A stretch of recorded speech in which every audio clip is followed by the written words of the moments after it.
क्या वेस्ट बंगाल में ममता बनर्जी के 15 साल का साम्राज्य को उखाड़ फेंकने के बाद चीफ मिनिस्टर शुवेंदु अधिकारी अब उत्तर प्रदेश के सीएम योगी आदित्यनाथ और तमिलनाडु के तलपति विजय की राह पर चल पड़े हैं? क्या बंगाल में अब हिंदुत्व, प्रशासनिक सहती और सामाजिक सुधार का एक नया कॉकटेल तैयार हो रहा है? और सबसे बड़ा सवाल, जिस शराब के कारोबार ने बंगाल की तिजोरी को हजारों करोड़ दिए, उस पर नई सरकार का हंटर चलने के बाद क्या अब व्यापारियों के सामने धंधा बचाने की नई शर्तें रख दी गई हैं?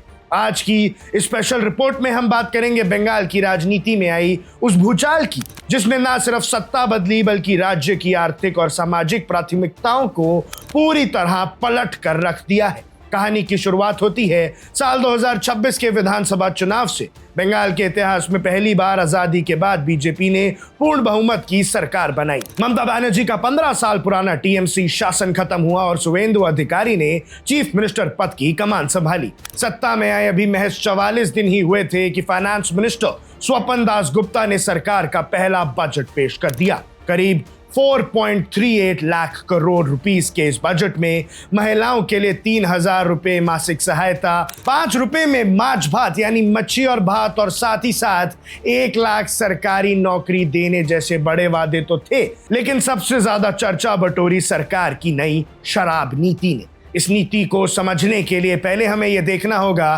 कि ममता राज में शराब का साम्राज्य कितना बड़ा हो गया था। सरकारी आंकड़े गवाह हैं कि साल 2011 से लेकर 2026 तक बंगाल की एक्साइज डिपार्टमेंट यानी ई अबकारी पोर्टल पर 634 करोड़ से ज्यादा की ई ट्रांजैक्शंस दर्ज किए गए। रफ्तार का अंदाजा आप इस बात से लगा सकते हैं कि इसी साल 22 जून को महज एक दिन में 27,000 से ज्यादा ऑनलाइन ट्रांजैक्शंस हुई। ममता सरकार के दौरान शराब से मिलने वाला रेवेन्यू साल 2014-15 में करीब 3500 करोड़ रुपए था। वो साल 2023-24 तक आते आते 18,000 करोड़ को पार कर गया और हाल ही के दिनों में यह आंकड़ा 20,000 करोड़ रुपए सालाना के आसपास पहुंच चुका है। राज्य को चलाने के लिए शराब कमाई का एक बहुत बड़ा जरिया बन चुकी थी, लेकिन इसके साथ ही शराब माफिया, अवैध बिक्री और युवाओं में बढ़ती लत को लेकर सामाजिक और धार्मिक स्तर पर लगातार सवाल उठ रहे थे। इसीलिए शुवेंदु अधिकारी ने सत्ता संभालते ही पहला और सबसे बड़ा हमला इसी शराबी साम्राज्य पर किया है।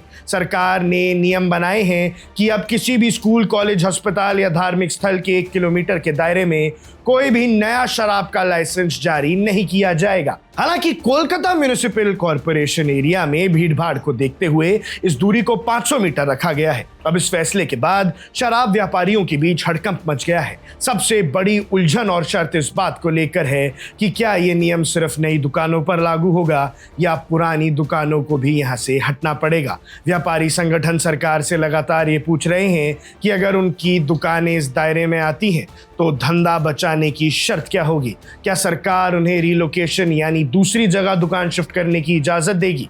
क्या उन्हें कोई कॉम्पनसेशन या वैकल्पिक व्यवस्था मिलेगी?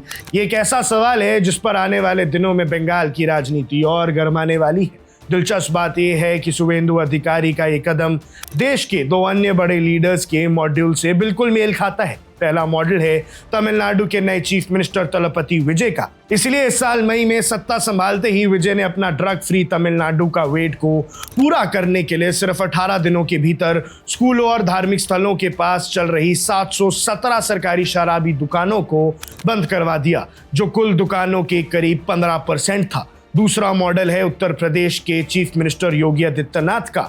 योगी आदित्यनाथ ने 2017 में आते ही धार्मिक और एजुकेशनल साइट्स के 100 मीटर के दायरे में शराब पर पाबंदी लगाई थी और इलीगल शराब माफिया पर सीधे एनएसए की तैनात करवाई थी।